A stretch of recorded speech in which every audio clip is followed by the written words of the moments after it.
Welcome to MiConvert. In this tutorial, I will show you how to convert IGS files to STP format, completely free and online. Open your browser and search for IGS to STP MiConvert.com. Click on the first result to go straight to the converter. You are now on the IGS to STP converter page. The interface is clean and easy to use. Let's upload a file. Click the Choose File button. A file picker will open. Select the IGS file you want to convert, then click Open. Your file is loaded and ready.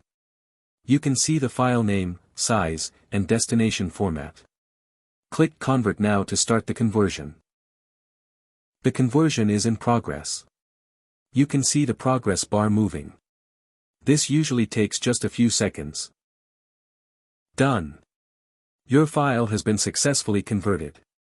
Click Download to save the STP file to your computer. That's it.